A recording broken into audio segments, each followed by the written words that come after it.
Hi, I'm Hal Roberts. This is Bridge City News. Here's some of the top stories we've been following. Miners who were trapped in an Ontario mine since last Sunday have now been freed. The Alberta government has now made it illegal for protesters to block the entrances of healthcare facilities. And the Lethbridge downtown BRZ held a mayoral candidate forum on Tuesday night. We heard where the candidates stand on a number of issues affecting our city. Your nation, your province, your southern Alberta. From the heart of Lethbridge, it's Bridge City News with Hal Roberts. Thanks so much for joining us.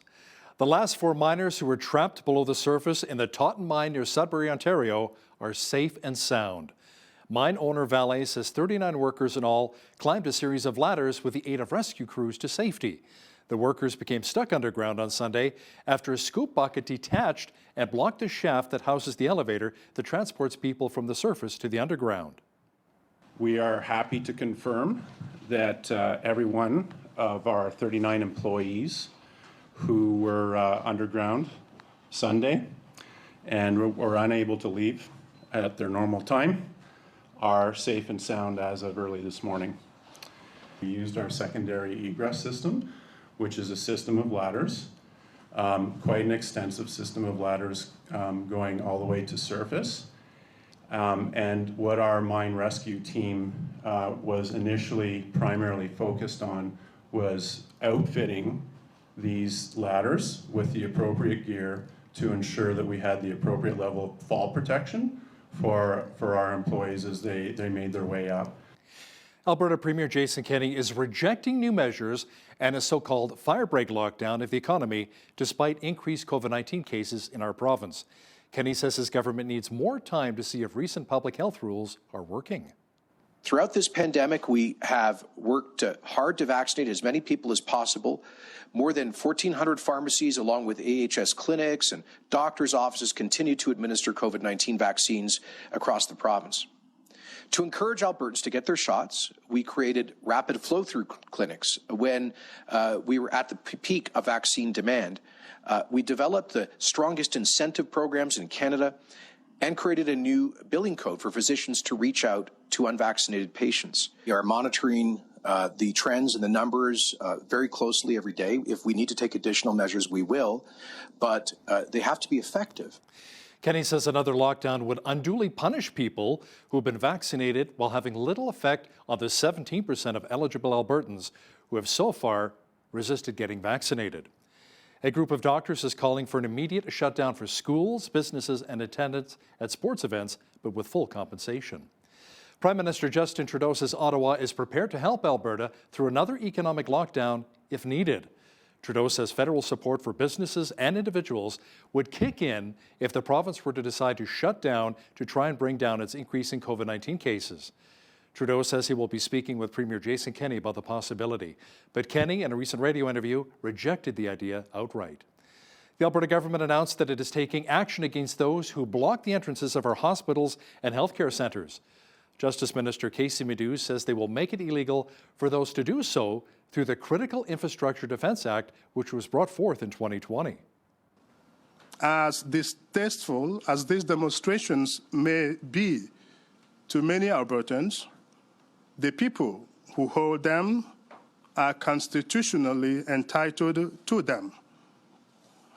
However, when exercising these opinions crosses the line into interfering with the ability of Albertans to access health care and the ability of our healthcare professionals to provide it, often in situations where every second counts, we must take action. An Alberta nurse speaking on the condition of anonymity spoke to Bridge City News about what she sees at work versus what we're being told officially from AHS and the Premier's office in regards to bed numbers and why some people are actually in the hospital. Yesterday, we had 8 empty beds, and the week before we had 4 empty beds, and that is normal. So the beds are filled with some waiting placements. Most of our patients are vaccinated. There's very few unvaccinated that are in the hospital right now. And I know they've been saying exactly the opposite on the news. And the other thing that is interesting to me is If you get the vaccine, you are considered unvaccinated for 2 weeks. So if you get the vaccine and you have a vaccine injury that sends you to the hospital, you'll be categorized as unvaccinated. So that is a way to conveniently hide vaccine injuries, in my opinion. According to a private online group of AHS workers against mandatory vaccinations, there are many healthcare employees who remain not fully vaccinated. The group members are sharing information of supplements to keep their immune systems healthy while they're on the job. That includes high doses of vitamin C, zinc, and a supplement known as NAC or NAC. It is classified as a prescription drug in the United States, but here in Canada, it's easy to purchase at a health food store. We spoke with a local retailer to explain why it is such a popular product among some healthcare workers. It's utilized for a number of different things. I've always used it for just boosting immune system. It's great for lung health. In the hospital, it is used as IV medication to help with Tylenol overdoses, protecting the body and organs. And then anyone that does have any like asthma, COPD, or any lung issues in general, it works as a mucolytic as well. It can help a lot if you have pre-existing conditions, but I've also read studies that people that have got COVID, develop pneumonia, or any lung issue, that it does help protect them against that and help them fight it off. Now, according to a report from the National Center for Biotechnology Information in the U.S., consumption of NAC may suppress SARS-CoV-2 replication and may improve outcomes if used timely. But according to Health Canada, 2 Canadian companies that sell NAC were making false or misleading statements claiming that NAC could mitigate, prevent, or even treat COVID-19. A vaccine passport app may have been compromised, exposing personal data of more than 650,000 users. A recent report says private proof of vaccination app PortPass exposed personal information, including driver's licenses, by leaving its website unsecured. The report also says people's names, blood types, birthdays, and phone numbers were also exposed. The Calgary-based company's CEO, Zakir Hussain, has denied the app had verification or security issues. He did, however, say that the breach only lasted for a few minutes. Hussain says data has been pulled from the server and his developers are investigating. Sharon Polsky, president of the Privacy and Access Council of Canada, says those who fear their information may have been compromised should reach out to the Office of the Privacy Commissioner.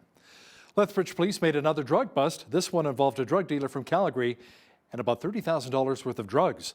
The bust occurred on Tuesday afternoon when police stopped a vehicle at the intersection of 9th Avenue and 19th Street North, where the suspect was arrested. A subsequent search at a home on 12th Street South netted the police more than 500 grams of meth with a street value of around $30,000 and various drug paraphernalia. 26-year-old Imanpal Singh Shergill faces various charges, including drug trafficking and breaking his parole. He remains in custody. Lethbridge has 6 mayoral candidates vying for the mayor's chair in the upcoming municipal election. As Carson Marzouk reports now, the downtown BRZ hosted another mayoral forum on Tuesday evening, which I had the opportunity to attend, focusing on issues impacting our city.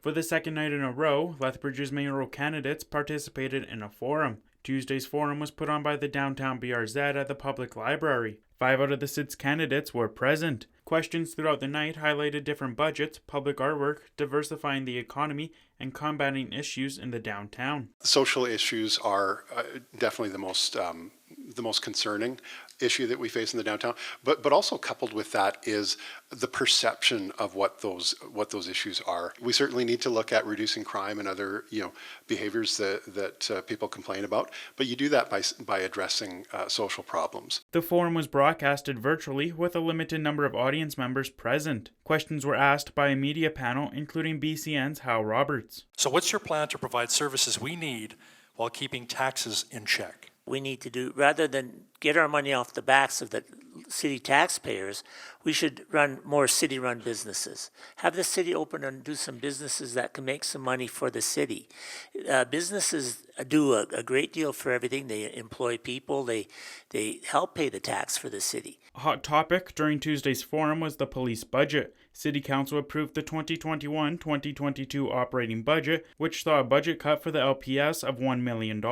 Mayoral candidate Sheldon Daychief says one of the ways to deal with the crime in the city is by using the strategic plan that has been put in place since 2006, calling for collaboration and partnership among the LPS. When you have a strategic plan that calls upon collaboration and partnership, you have different policing agencies within the city of Lethbridge that can help us reduce and cut down on the crime that is happening within the city of Lethbridge. Advanced voting starts on October 1st with Election Day set for October 18th. The downtown BRZ will be hosting a council candidate forum on October 5th. For Bridge City News, I'm Carson Marsouk. Mayoral candidate Colton Menzak was unable to attend the forum on Tuesday night. Some people are wondering how it is that the Conservative Party of Canada had more total votes than the Liberals, but still lost the federal election. Dr. Melanie Thomas is an associate professor of political science from the University of Calgary, and she spoke at SACPA discussing the election. She says parties don't win a majority government anymore, even with the majority of votes. You get a plurality of votes, and then there's this distortion in how we get seats translated to votes, or votes translated to seats rather, that produces this artificial majority. So people who like electoral reform and want like a more proportional electoral system will present this as like a major negative of our system. And I, as a political scientist, I don't agree. I think all of the ways that we translate votes to seats have benefits and they have costs. And if we're going to have an honest conversation about this, we have to actually have an honest conversation about all the costs associated with this. This was the first time since 1979 that the winner of the most seats was not the winner with the most votes. When it comes to the recent federal election, there were concerns that China may have potentially interfered. According to political reporter Brian Lilly, he says there were those in China who took to social media trying to put the Conservative Party in a bad light. It's as if there was a direct attempt to influence Chinese Canadians and say, these people are not only against the Chinese government, they're against you. And that's what Kenny Chiu was telling me about, was that he was getting doors slammed in his face by people who had supported him before because they were being told that the Conservatives were against Chinese Canadians, that the Conservatives wanted to force every Chinese Canadian to register as an agent of the state in Beijing. That's not true, but it spread like wildfire on Chinese social media, and it's something that we should take seriously. Mr. Lilly will also talk about a recent warning Beijing had for Ottawa. You'll have those details coming up later in our broadcast. All MPs should be fully vaccinated in order to return to Parliament to do their jobs. That was the message earlier on Wednesday from Bloc Québécois leader Yves-François Blanchet. They get fully vaccinated or they stay home. But the Parliament should not come back under any kind of hybrid formation or way to work, because I think it might have been necessary and legitimate as a way to proceed a few months or a year ago. But now we know that we can go on with the way this building is supposed to work, and we should not refrain from doing so because a few persons don't believe that the vaccine works. Thursday is the first ever National Day for Truth and Reconciliation. The day honors lost children and survivors of residential schools, their families, and communities. There are some who argue that Remembrance Day should be recognized as a statutory holiday in all provincial and territorial jurisdictions in the same way as Truth and Reconciliation Day. Currently, Manitoba, Nova Scotia, Ontario, and Quebec do not legislate the full day off on Remembrance Day. So we spoke with a local veteran to get his thoughts. The case of those people who, when they shake their family trees, have military heritage, it means something to them. But for some Canadians who have never served within their families, it might have less. It's not that they no less appreciate it, but the meaning is different. So I think it should be a time equally divided, available for any Canadian. I'm from Alberta and I ended up in Manitoba that day. I like to think the same level of time is given to recognize Remembrance Day. Now, in honor of Truth and Reconciliation Week, Canadian Pacific has released a freshly orange-painted locomotive with Every Child Matters. The special orange locomotive was proposed by 13-year-old Jacob Hoffer, an Indigenous youth who earlier this summer wrote to CP asking it to consider painting one of the CP locomotives orange. The engine will be making its way between Medicine Hat, Lethbridge, Calgary, and Sparwood, British Columbia. Johnson Fresh Farms is hosting Pick Your Own Pumpkin events. The farmers have a field filled with thousands of pumpkins for families to choose from. As Micah Quinn explains now, this is the first time for such a massive pumpkin picking activity.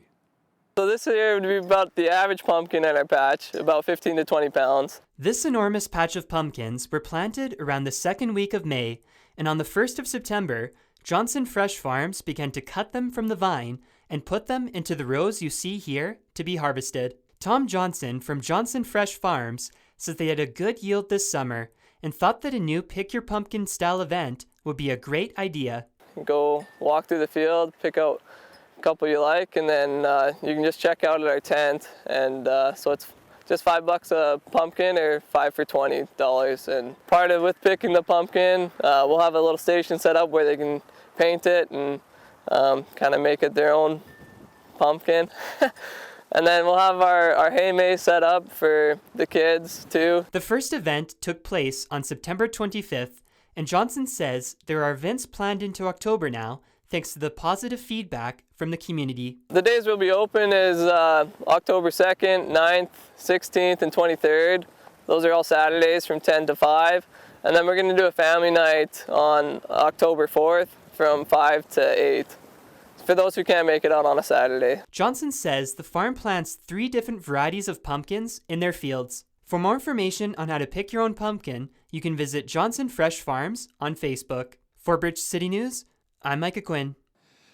The lawyer for controversial Calgary pastor says her client was arrested on outstanding warrants when he arrived in the city on a private charter flight from the United States. Sarah Miller says Arthur Pawlowski was criminally charged on Monday for allegedly holding a religious service in June that authorities say violated COVID-19 health orders. Miller says her client was released on the condition he keep the peace and be of good behavior. Pawlowski, along with his brother, were found guilty earlier this month of contempt after being charged civilly for violating health orders. His next court appearance is set for October the 13th in Calgary. Saskatchewan's NDP opposition is calling on the Moe government to return to providing weekly COVID-19 briefings as the province continues to battle the worst of the pandemic. NDP leader Ryan Miley says the province has a responsibility to release the latest COVID-19 modeling so that the public knows what the healthcare system can expect in the coming weeks. On Tuesday, the province reported that there were no ICU beds available in many parts of Saskatchewan. Christian charity Samaritan's Purse is in Manish, Haiti, setting up a water treatment facility to provide clean drinking water for the people of the island nation. Officials say a major water supply was severed following a massive earthquake which caused many area wells to collapse. It's been really devastating to even drive through the town to see all the buildings that have been demolished or destroyed by the earthquake. The water supply to the town was severed during the quake. A lot of the wells in this town were working before, but now since the earthquake, they're not producing enough water. And so it's really a critical need to have water brought to this town.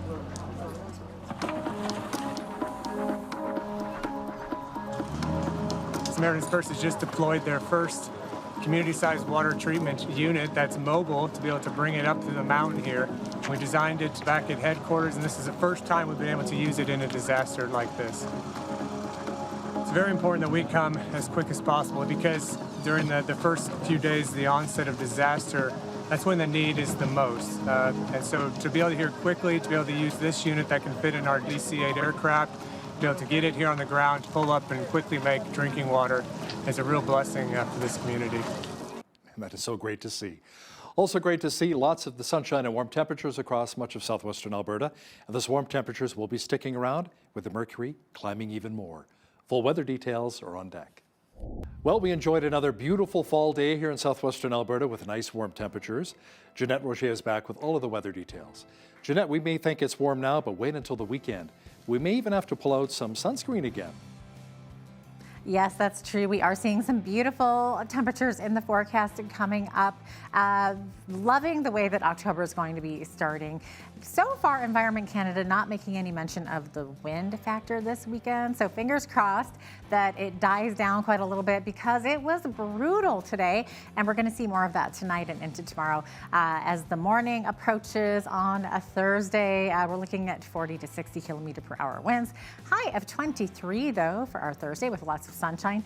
Down to 19 on Friday with a mix of sun and cloud as we see the weekend approach. 22 the high on Saturday, a lovely 24 in sunshine. sunshine on Sunday.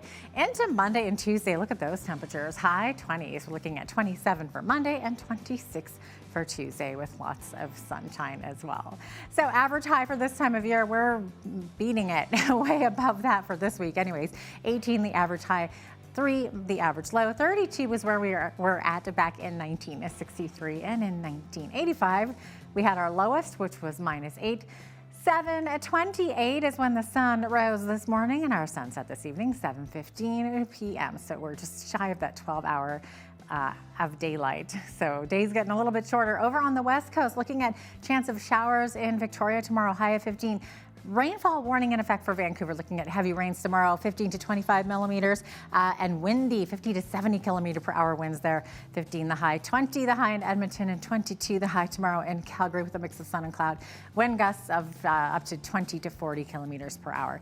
In Saskatoon tomorrow, sunshine 24, sunshine and 22 in Regina. Over in Winnipeg, seeing a cooling down trend now as they had that high humidity recently. Now 22, humidity much less with a mix of sun and cloud. Over in central Canada here, mix of sun and cloud in Toronto, 17 the high, 16 the high in Ottawa, and Montreal sitting at 17 degrees tomorrow with partly sunny skies. Looking to the east coast, we're seeing a lot more rains in Atlantic Canada tomorrow, about 2 to 4 millimeters in Fredericton, high of 12 degrees, 18 the high in Halifax, looking at rain as well. Rain in Charlottetown with a chance of a thunderstorm, 18 degrees high. Quite a bit of rain in St. John's, about 5 millimeters there as well, 15 degrees the high. So there you have it. That is your forecast. Enbridge says its Line 3 pipeline replacement project will be in service on October the 1st. The company says work on the pipeline replacement is now almost near completion. The $9.3 billion project is to carry oil from Alberta to an Enbridge terminal in Wisconsin. It's expected to add around 370,000 barrels per day of crude oil exporting capacity from Western Canada into the United States. The president of the National Airlines Council of Canada is still waiting on the details of Ottawa's new rule requiring most commercial travelers to be fully vaccinated against COVID-19. Mike McNanny says the airlines need to understand more of the plan in order to make it work. Prime Minister Justin Trudeau made the announcement earlier this week, saying it's his government's top priority. The vaccine mandate would cover the federal civil service and travelers in federally regulated industries, including airlines, trains, and cruise ships. A recent report by the Business Development Bank of Canada says 49% of business owners have had to delay or been unable to deliver orders due to the lack of labor. The report says the labor shortage may be a long-term issue. BDC Chief Economist Pierre Seroux says the pandemic did not create Canada's labor shortage, but it made the existing problem much worse. He says the key issue is demographics, with many of Canada's aging population set to retire in the next 5 years, and not a lot of young people are entering the job market. Industry experts say toy makers and retailers are bracing for a tough run-up to Christmas amid escalating material prices, rising shipping costs, and delays due to the pandemic. The Canadian Toy Association recommends consumers start their holiday shopping in October and not hold out for the big blowout sales.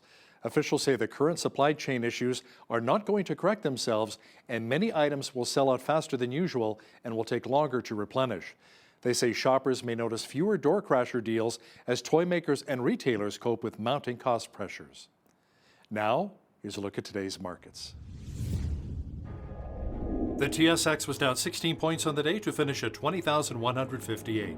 The Dow was up 90 points to 34,391. The S&P 500 was up 6 points to 4359, and the Nasdaq was down 34 points to 14,512. West Texas Intermediate Oil was down 46 cents to 74.83 US per barrel. Natural gas was down 40 cents to 5.48 US. Gold was up 5 cents to 17.2642 US an ounce, and silver was even on the day at 21.54 US an ounce. Wheat is at $11.21 per bushel, barley's at $8.97, canola's at $20.30, and corn is at $10.82 per bushel. Live cattle were down 23 cents to $121.78. Feeder cattle were down $1.50 to $154.63, and lean hogs were down 88 cents to $90.80. The Canadian dollar was down slightly over the past 24 hours to 78.38 US.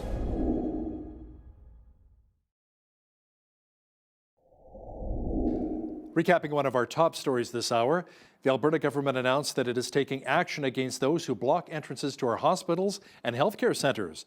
Justice Minister Casey Medu says they will make it illegal for those to do so through the Critical Infrastructure Defence Act, which was brought forth in 2020 to protect critical infrastructure. Political reporter Brian Lilly says China has issued a warning to Canada, saying that Ottawa hopefully learned a lesson when it comes to international affairs. He will have more details for us coming up shortly. Many Canadians breathed a huge sigh of relief seeing the two Canadians return home to Canada after being held captive in China for more than 1,000 days. To talk about the release of Michael Spavor and Michael Kovrig is political reporter Brian Lilly joining us once again from Toronto. Brian, it was sudden and surprising after almost 3 years of fighting between Ottawa and Beijing. Now the Chinese government is warning that Canada should learn its lesson. What kind of a lesson are we talking about here?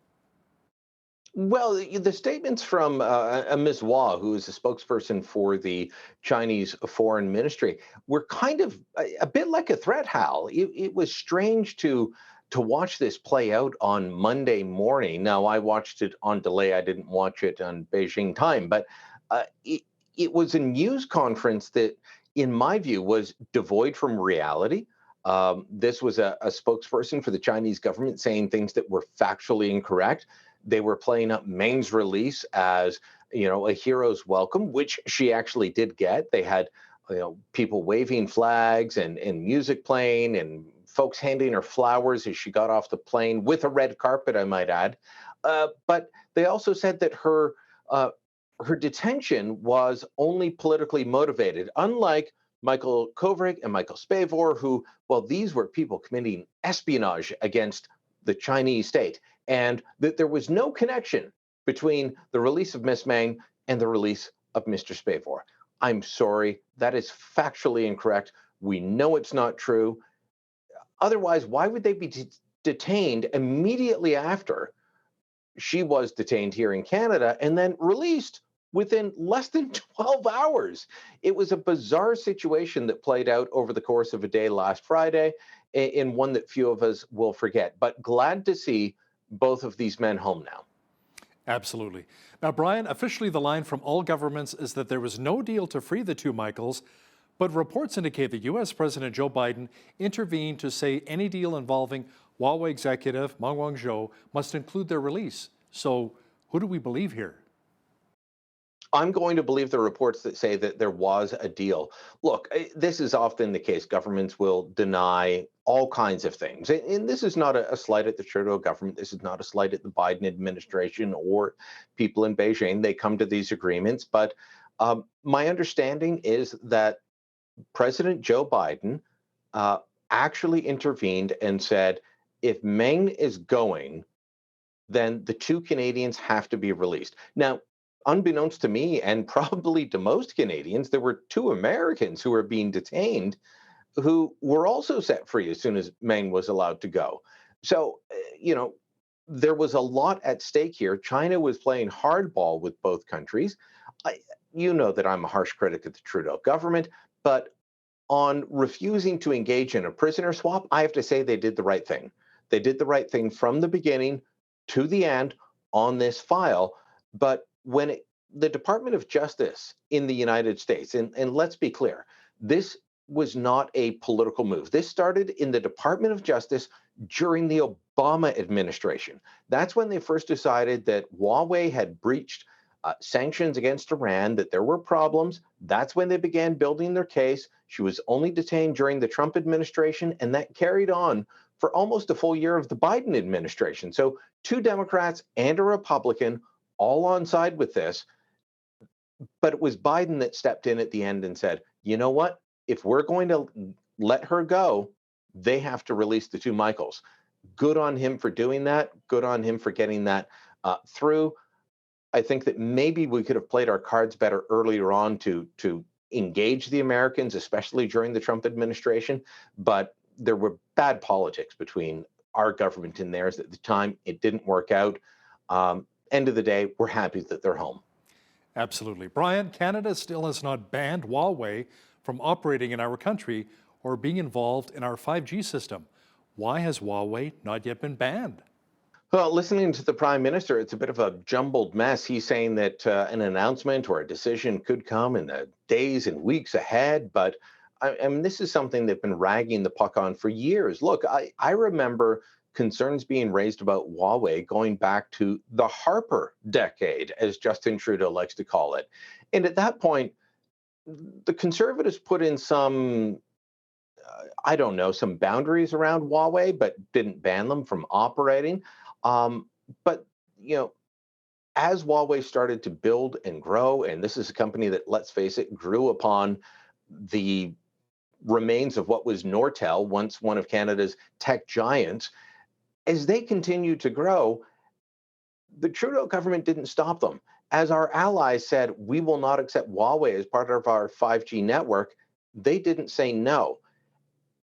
You could have said, well, maybe while Michael Kovrig and Michael Spavor are being held hostage in China, there's a reason not to ban them because it might anger the Chinese government. It might anger Huawei. It could make the situation worse for these two Canadians. But now that they're home and Justin Trudeau's been asked about it, he's still not saying no. He's saying, well, we'll get to it, and not even making a strident statement. My view, Hal, is that this company should not be rewarded for the behavior of the Chinese government that was undertaken on its behalf. And that's what this is. I mean, Huawei is very close to the Chinese government. It's not like here where there is a separation between state enterprises and the government. This is a as close as you can get to a state enterprise. And these two men were held because the Huawei princess, Meng Wanzhou, was detained on an extradition treaty. China wants an extradition treaty with Canada. They want us to be able to do this sort of thing with them, but they don't like it when we actually follow through on it with their allies, the Americans. Now, Brian, there was also some concerns raised about the possibility that China interfered in Canada's election. Do we have any proof of that? Direct proof, no, but enough to warrant an investigation, yes. I spoke to Kenny Chiu recently. He is the former Conservative MP for Stevenson Richmond East. I believe it's Richmond East, could be Richmond West, in the Vancouver area. So my apologies if I got the riding name incorrect. But Kenny Chiu was elected in 2019, represented the area, spoke up on, he's originally from Hong Kong, but yet in this last election, because he and his party took a strong stand against the Chinese government, against the dictators in Beijing, he was targeted. And what was going out on WeChat and other Chinese social media platforms were outright lies about him. And he has concerns that these were put forward either by Beijing or their proxies here in Canada who wanted to overturn the election, who wanted to change the outcome. Now, I'm not going to go out on a limb, Hal, and say that, well, if it wasn't for Beijing, the election result would have been completely different. But there are certain members of parliament who were defeated. Kenny Chiu, Alice Wong, Nellie Shin. So Alice Wong and Kenny Chiu are both originally from Hong Kong. They're both freedom-loving Chinese Canadians who have spoken out against the dictatorship in Beijing. Nellie Shin is a Korean Canadian MP who has also spoken out against the dictatorship in Beijing. And then there are some MPs in Ontario, like Bob Soroya, who represents an area east of Toronto called Markham that has a high Chinese Canadian population. And all of them were defeated. And it's as if there was a direct attempt to influence Chinese Canadians and say, these people are not only against the Chinese government, they're against you. And that's what Kenny Chiu was telling me about, was that he was getting doors slammed in his face by people who had supported him before because they were being told that the Conservatives were against Chinese Canadians, that the Conservatives wanted to force every Chinese Canadian to register as an agent of the state in Beijing. That's not true, but it spread like wildfire on Chinese social media, and it's something that we should take seriously and consider and say, was there an attempt here? Did something happen? It wouldn't change the overall outcome of the election. It might change a seat or two, but it is something we should look into. And I do want to make this clear for everyone. When I spoke to Kenny Chiu, he had nothing but good things to say about the Liberal opponent that beat him. Somebody that he knows well, somebody that he's worked with in the past, and said he doesn't think that there's anything to do with his concerns about interference that came from the Liberal Party. He thinks it came directly from the Chinese government in Beijing. Now let's circle back to the recent federal election here, Brian. Prime Minister Justin Trudeau said everyone needed to be vaccinated against COVID-19. In fact, he campaigned against the Conservatives because Erin O'Toole wouldn't make it mandatory for all Tory candidates to get vaccinated. Yet Trudeau says professional athletes who are not vaccinated are allowed into Canada. Brian, what gives? Well, it's rules for thee, but not for me sort of thing. It's rules for the little people, but not the elites. Look, this has been going on for a little while now. Hal, I know you love your sports. I know you love the Blue Jays. You watch them more than me. And I'm 5 subway stops away from Rogers Center. So, the teams that have been coming in, most of MLB is vaccinated, but not everyone. The teams that have been coming in, if they have an unvaccinated player, coach, staff, they're allowed in on what's called a national interest exemption. The Raptors on Monday, this past Monday, announced that any team that has a player who's not vaccinated will be allowed to come in under the same thing, a national interest exemption. And that's also going to apply to the NHL. Now, you can say for the Blue Jays, well, that happened before Trudeau was campaigning saying everyone had to be vaccinated. And think about it, they started playing home games before the election. All during the election, Justin Trudeau was saying, someone could be sitting across a plane from you that's not vaccinated and put you at risk. Someone could put your kid at risk. You could be in a restaurant with someone who's not vaccinated. This shouldn't happen. He was breathless. He was desperate. He was saying this had to end. And then on Tuesday, his first news conference after the election, he's talking about bringing in all these vaccine mandates. But he had nothing to say about the fact that his government had given this exemption to the NHL and the NBA. So think of a player like Andrew Wiggins, great Canadian player from the Toronto area, born and raised in Thornhill, just north of the city of Toronto. He plays for the Golden State Warriors. They play out of San Francisco. Guess what? He won't be allowed to play home games for his own team, but he can come to Canada. He can fly into Canada, play at Scotiabank Arena for against the Raptors, and that's fine. But Canadians that fly in from Lethbridge, let's say, can't watch a Raptors game. Well, they can't get on the plane if they're not vaccinated. They're going to have to show their vaccination status to get into the game. All of this shows that COVID rules are really subjective when it comes to the Prime Minister. I said during the election, Hal, he only cared about COVID as a political tool to beat up his rivals, and this is just another example of that. Brian, at his first news conference after the election, Prime Minister Justin Trudeau said he was keeping Chrystia Freeland on as finance minister. He also said that the election gave him a mandate to work harder and faster on his agenda. Brian, does the PM not realize that he lost support this past election? I'm sure he realizes it, but he really doesn't want to admit it. He was asked directly, why are you still leader? Shouldn't you step down given your lack of support? And he just kept talking about, no, Canadians gave me a mandate to work harder, to work faster, to go through with all the things that we promised we would do. And you're looking at him saying, wait a minute, you lost popular support. Between the 2015 election and the 2021 election, the Liberals have lost about 1.5 million votes. I think it's probably 1.4 and change, but almost 1.5 million votes. And he's acting like he just won a majority. He's talking like he won a majority. He is going to go as hard and fast as he can. And maybe this is a lesson for the Conservatives. Next time you win a minority government, don't act as if you won a minority. Just go ahead and do what you can, because that is what Justin Trudeau is going to do. There are things that he wants to do that the Bloc and the NDP, two parties seen as being on the progressive side, that they're aligned with him, that they won't agree with him on. He's still going to push ahead on these things. So we could end up in an election sooner rather than later. We'll have to wait and see. But what do we know about when things are coming back, Al? He said that he would swear in his cabinet sometime in October and recall Parliament before the end of fall. So I looked at my calendar. That's just before a date we call Christmas. So sometime between now and the week before Christmas, he will recall Parliament. You know, if he says that he's got to do all these important things, he should be recalling Parliament as quickly as possible. But just like his reason for calling the election, it's not really true. Brian, we only have about a minute left here, but I wanted to ask you about this here. Brad Wall, the former Premier of Saskatchewan, wrote an interesting piece where he said the Conservatives hit parts of their platform that would appeal to us here in the West. What specifically?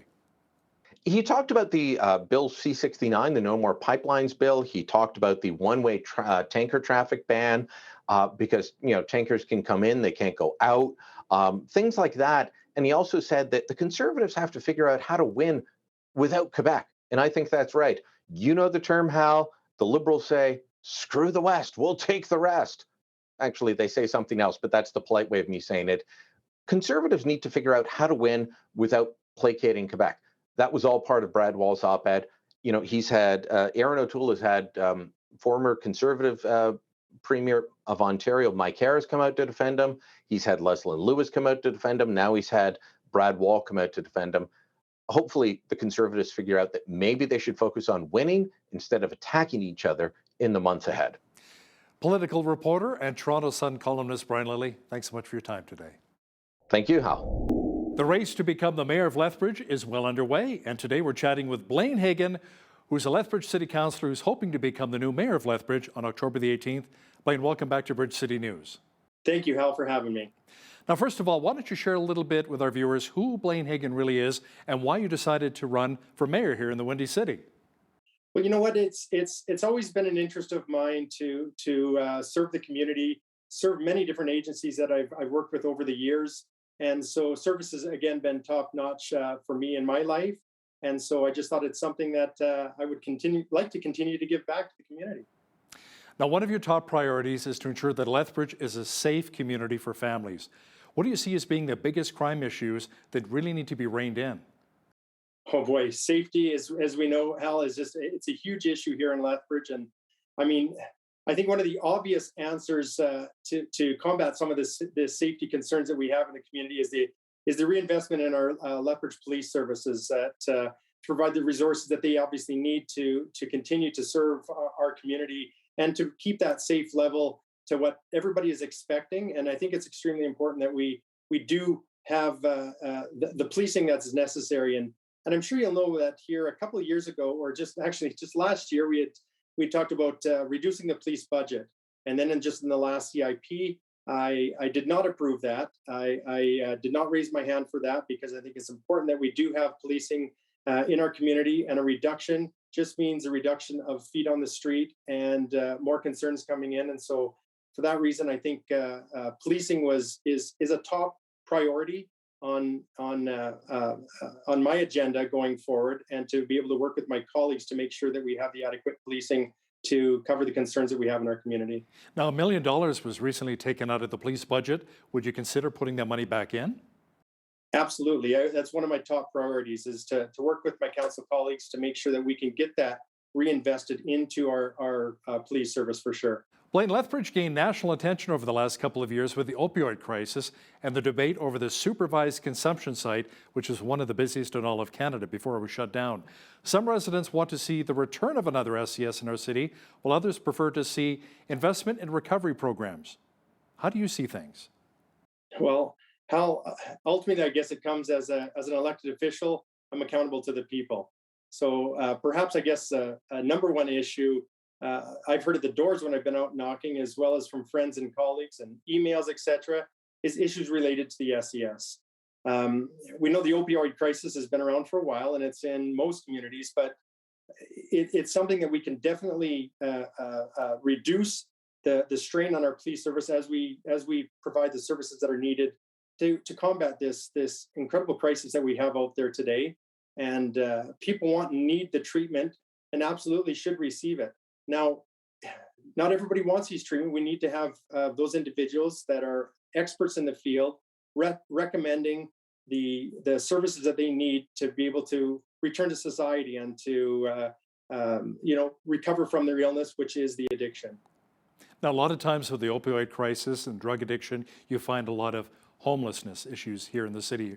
How would you actually work with the province to address the homeless issue here in Lethbridge? Yes, it's extremely important that we understand that housing is it's a provincial mandate, and through the community here in Lethbridge, myself and my colleagues, we need to advocate on behalf of those individuals in our community to get the funding necessary. So if it's either provincial or sometimes there's federal funding as well that comes for that, it's extremely important that we have the relationships with both the provincial government and the federal government so that we can actually advocate on behalf of those individuals in our community. We do need more housing in the community. We know that. I sit on Lethbridge Housing Association Authority, and I've been there now for 8 years and over 5 years as the chair. And I see the importance of housing, but the shortage that we currently have. So we need to work with our provincial partners and the federal partners to make sure that we get the housing that's necessary in our community. Now, Blaine, speaking of a shortage, let's talk about the shortage of doctors here in our city. So many have either left Lethbridge altogether or they're even leaving the province. How are we going to work with the province to retain and attract more doctors to the city of Lethbridge? That's a huge issue here in Lethbridge, Hal, and so much so that it became one of my major campaign pillars, to be honest with you.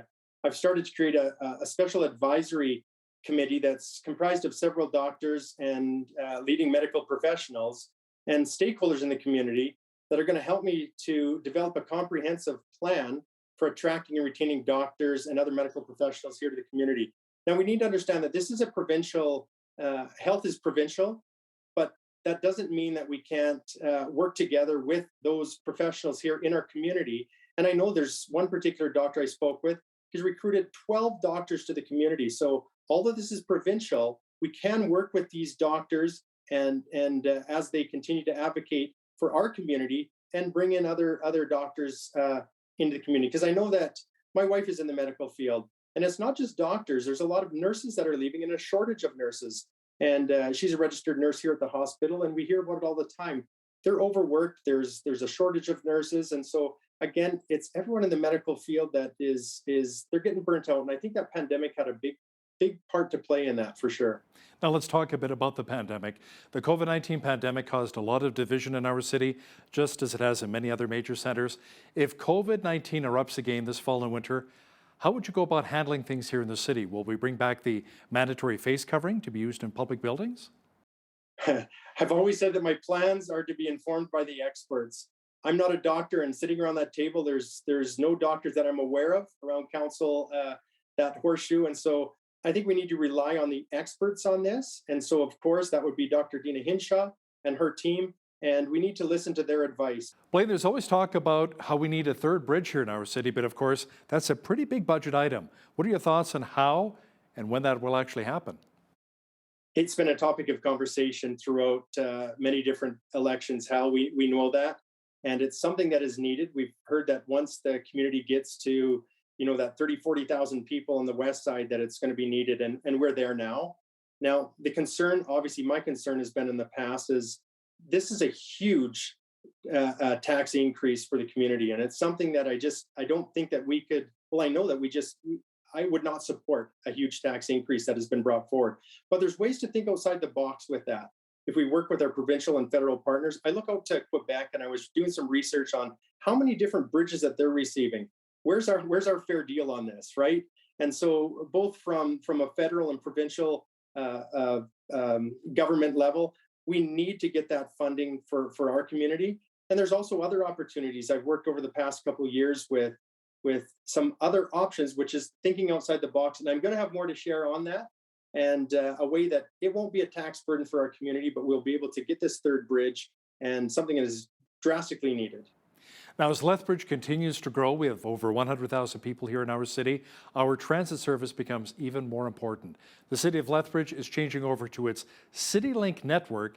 Apparently, the goal is to decrease ride time while offering adequate services for users in low ridership areas. Can you really explain to our viewers how that works?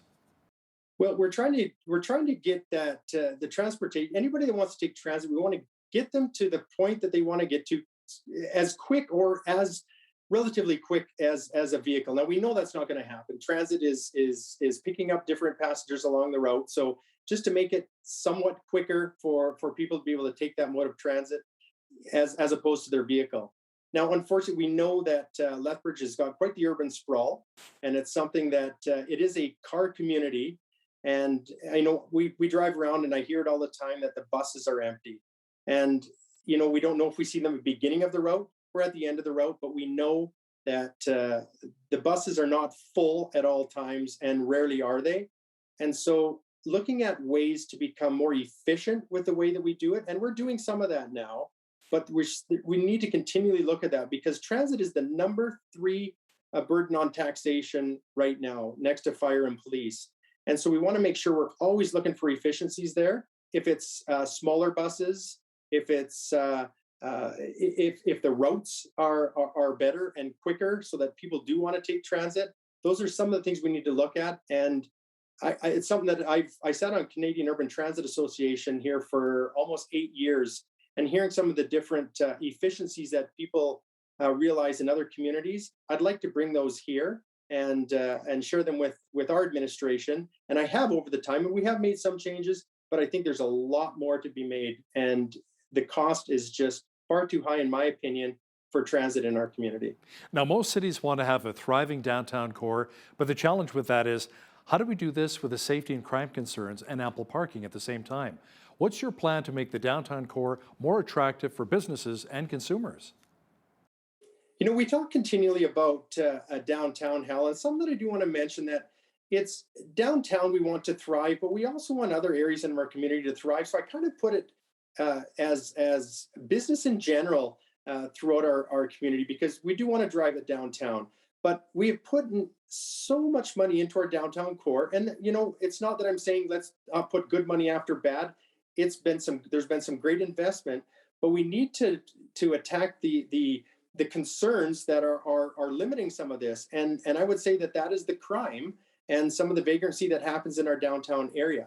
So if we don't address the root of this, we have been talking about revitalizing our downtown for as long as I can remember. And if we don't get to the root of the concern, which I believe, and a lot of others that have spoken to me believe, it's the crime and the vagrancy that is downtown. So if it's social concerns, etc., this is something we need to address prior. And I know, I'm sorry for going a little bit off on this, but there's some frustration from a couple of business owners I talked to yesterday that aren't in the downtown.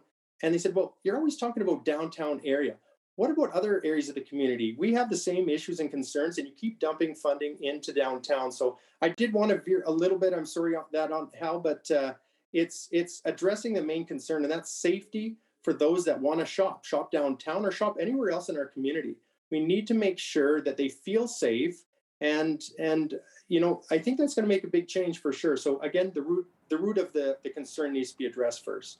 Now, you've been a businessman for many years, Blaine. Any thoughts on what needs to happen to our city to really help stimulate the economy, to create a better business and employment environment? My gosh, I can tell you this, it's been a real concern. And yes, I've been a business owner here for close to 30 years. And there was multiple times over the past year, I know myself and many others have sat down with our accountants and our penny pinchers and saying, do I need to continue doing this? Because I don't know if I'm going to be able to make it. There's been some different programs out there to help, but not enough to cover what losses have been there. So since Alberta is launched the Reopen for Summer, we've seen a prime example. I'll talk my own business is more in the first week of July than the whole month of June I saw for sales. So whether it's just something people go, okay, we're open, let's get back to business. I don't know what it is, Hal, but it's uncommon over previous years for July, a quiet month for myself, a quieter month than June, to have that happen. So I think with the opening of the economy provincially has made a big change. And I think that there needs to be programs out there to help businesses. That unfortunately mainly comes from the federal government and through the provincial government as well, some of those different incentives and programs. Blaine, there's been a little bit of controversy regarding funding to your campaign and maybe some money coming in from out of town. Did you want to address that? Absolutely, Hal. I need to start off by saying any donations that I've received have been local. They've been in Lethbridge or family members or close friends that are close to Lethbridge. There is no funding, let me repeat, zero funding coming from the current government that is in power or any government for that matter. That, for one thing, PACs you're not able to accept PAC funding anyways, and that is in the Municipal Government Act. And so in the Local Authorities Election Act, I have not received any funding outside of local donors or friends and family that may be just close to Lethbridge. But yes, there's zero funding coming from any other levels of government. Blaine Hagan is one of the candidates in the Lethbridge mayoral race, and the municipal election is coming up on October the 18th. Blaine, thanks so much for your time today. Thank you, Hal. Appreciate it. On behalf of all of us here at Bridge City News, I'm Hal Roberts. God bless. Thanks for watching.